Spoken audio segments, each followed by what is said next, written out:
Shalom Vracha, le passage pour le Tetzaïn Nissan, le 16 Nissan. Vehine, voici, Av dedchilou chimou, bien que la crainte et l'amour, Mgam kel mitariag mitzvot, sont également partie intégrante des 613 mitzvot. Afal piken, malgré ceci, nikrein gadfin, ils sont appelés les ailes. Liot, étant donné, kitachlit ha'ava, car le but de l'amour, hi ha'avoda me'ava, est pour accéder au service d'Hachem par l'amour. Ve'ha'ava bli avoda, un amour qui n'est pas suivi par un service, hi ha'ava betanugim, est en effet un amour qui s'appelle l'amour aux délices. L'itaneg al Hachem, de jouir de la présence d'Hachem, de la compréhension de cette présence de manière évidente, ce qui amène un plaisir extraordinaire. Mais en olam haba, ceci est donc un ressemblant, ce plaisir ressemble au plaisir du olam haba, le plaisir qui est dans le monde futur, le kabbalat sachar est la rétribution de la récompense. Vayom la sotam, il est écrit aujourd'hui, c'est pour faire, ktiv, il est écrit. Le machar, les kabel sraram. Nos sages apprennent que les machar, c'est pour la récompense. Demain, c'est le moment de la récompense, c'est-à-dire après ce monde-ci, nous accédons au monde de la récompense. Celui qui n'a pas atteint cette mesure, d'accéder à cet amour, de goûter un ressemblant du monde futur, ça reste tout de même un ressemblant, car réellement, le sentiment que la Neshama éprouve du plaisir dans le monde futur, il n'est pas possible de le ressentir dans un corps. Impossible du tout de le ressentir. Donc ça s'appelle Me'en, un ressemblant de Olam Haba. Donc celui qui n'a pas ce mérite d'accéder à cet amour, car si celui qui a ce mérite, effectivement, cet amour de par lui-même est un but, mais celui qui n'a pas ce mérite, que Hachem ne lui a pas donné cette révélation-là, seulement, il est dans un stade où il aime Akadosh Baruch Hu. C'est pas du tout la même catégorie d'amour, c'est un amour où il désire Hachem, il ressent Hachem d'une certaine manière, et il désire s'attacher à Hachem. Nafsho shokeka utzmea Hachem, son âme est désirante et assoiffée à Hachem. Vekalta elav kol hayom, il est extasié à Hachem, il veut ressentir Hachem. Ve'en omar vetzimono b'mea Torah. Et cette personne, malgré son assoiffement, il ne calme pas sa soif, il ne veut pas abreuver sa soif, si on veut, de par l'eau de la Torah, car la Torah c'est Hachem, Oraita vekut shabrich ukul achad, et de par l'étude de la Torah, il va ressentir Hachem. Chez les fanav, mais à Torah, chez les fanav, l'eau de la Torah qui est juste devant lui. Areze kemi shomed banav, vetzoek maim maim. Ceci ressemble à celui qui se trouve dans un fleuve, et il crie de l'eau, il demande de l'eau, il a soif, l'ishtot pour boire.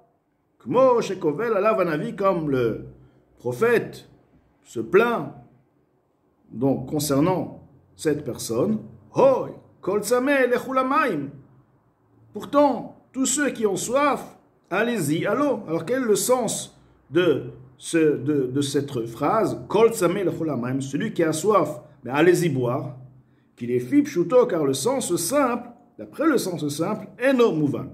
Ceci n'est pas compris. Demi shu tzameh omitavel ilmod, celui qui a soif et qui désire apprendre pshita, shilmod me'atzmo. C'est simple, qui va étudier de par lui-même. Velam alo lanavi litzok alav oy. Pourquoi le prophète a besoin de crier, de se plaindre concernant cette personne-là, et dire qu'il n'est pas dans le bon chemin? Va apprendre, va étudier, mais c'est évident, une personne qui désire étudier, va étudier. Donc, apparemment, celui-ci n'a pas de sens. Le sens que l'Admour HaZaken, l'explication de l'Admour HaZaken, est en effet celui qui a soif, non pas soif à la Torah, celui qui a soif à Kadosh Baruch Hu, mais il ne sait pas comment calmer cette soif. Comment ressentir vraiment Kadosh Baruch Hu? Hachem, il est à côté de moi, il est avec moi. Voilà, il est calme, il est à côté de celui qu'il aime tellement. Alors on lui dit, Lechu lamaim, allez-y à l'eau. Allez-y dans l'eau, la Torah, tu vas trouver Hachem. C'est là où tu vas le trouver Hachem. Tu vas le trouver nulle part. Là-bas, tu vas trouver Akadosh Baruch Hu. Et c'est justement sur ceci que le Navi, le prophète, il dit, celui qui a soif d'Akadosh Baruch Hu, qui éprouve ce sentiment, qui ressent de manière évidente cette soif, ce désir d'Akadosh Baruch Hu, Lechou lamaim, qu'est-ce que vous attendez? Allez-y, étudiez la Torah, vous allez trouver, ressentir la divinité dans la Torah que vous allez apprendre.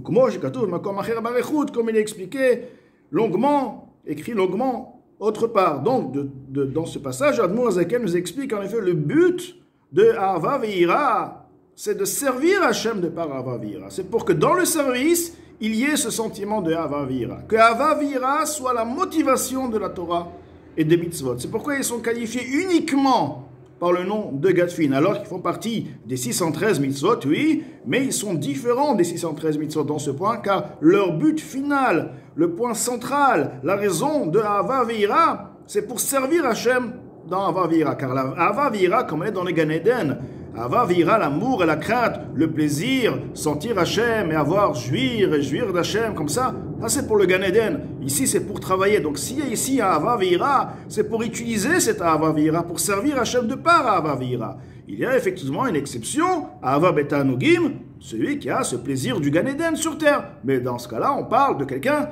des gens exceptionnels qui ont mérité, comme les Avot, les patriarches, etc., qui ont mérité ce sentiment-là. C'est que je leur a donné une certaine forme, un ressenti de récompense dans ce monde-là. Mais là, on parle vraiment des gens vraiment très particuliers, d'un amour qui est complètement d'une autre catégorie. Donc, de là, Admor Azaken nous a expliqué dans ce Pérec, comme quoi la Ahava Ve'ira, c'est en effet de par Ahava Ve'ira qu'on accède aux Sphirot, où la Avodat Hashem accède aux Sphirot et va réaliser le Yichud, l'unification dans les Sphirot, et ceci va donc être mamtik, adoucir les Gvurot dans les Chassadim. De par ce Pérec, nous avons donc bien compris l'importance de la base du verset qui nous dit Ki karov elecha adavar meod beficha ubilvavcha, dans ton cœur. Donc c'est la chose la plus de base, c'est le cœur Ahava Ve'ira la soto, pour que la Torah et les mitzvot soient réalisées de par Ahava et Ira.